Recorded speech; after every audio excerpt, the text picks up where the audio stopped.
Assalamualaikum warahmatullahi wabarakatuh. Perkenalkan, nama saya Suninda Yola Febrian dari kelas A51 NPM 1822042.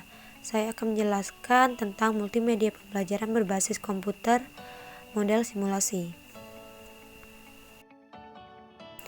Ada 5 poin yang akan saya jelaskan. Yang pertama itu pengertian model pembelajaran simulasi, terus tujuan model pembelajaran simulasi, jenis-jenis model pembelajaran simulasi, karakteristik model pembelajaran simulasi, dan langkah-langkah model pembelajaran simulasi. Oke, kita lanjutkan ke pertama itu pengertian dari metode simulasi tadi. Metode simulasi merupakan salah satu metode mengajar yang dapat digunakan dalam pembelajaran kelompok.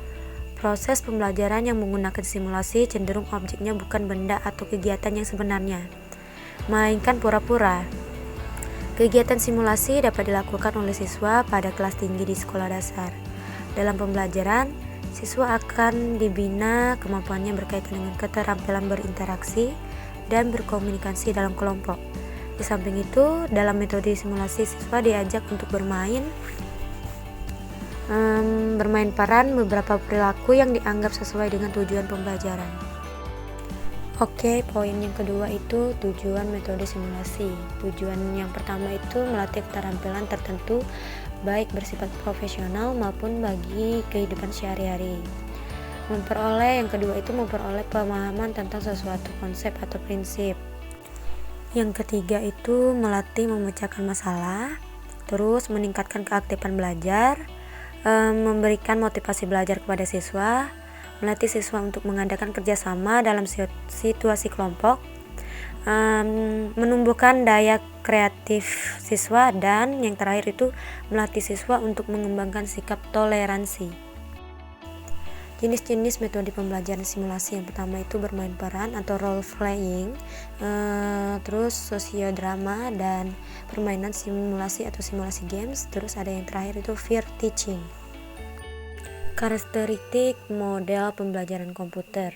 Nah, menurut Sri Anita WDKK tahun 2007 halaman 5 itu memaparkan tentang karakteristik metode simulasi sebagai berikut.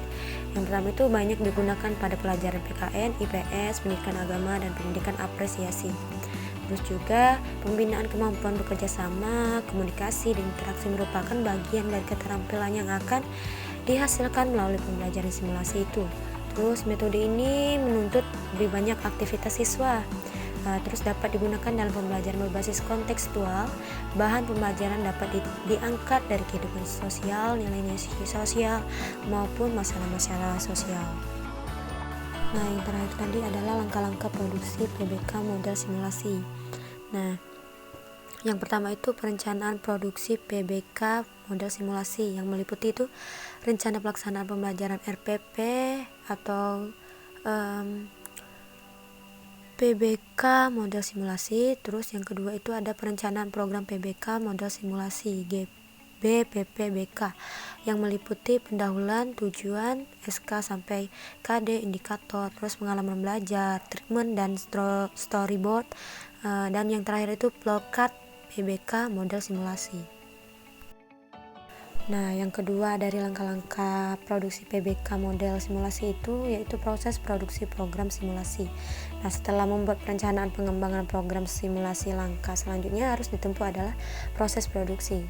Seseorang perancang atau pengembang CBI harus mengerahkan seluruh kemampuannya untuk menghasilkan program CBI simulasi yang berkualitas dan dapat dimanfaatkan dalam proses pembelajaran secara optimal. Yang perlu diperhatikan siswa itu simulasi harus dibuat sekonkret mungkin dengan dilengkapi audio, teks, dan gambar-gambar yang hidup dan dapat merangsang cara berpikir siswa. Nah, pada tahap proses produksi ini harus memerhatikan tahap sebagai berikut. Yang pertama itu pendahuluan, yang kedua itu penyajian informasi atau presentation of information,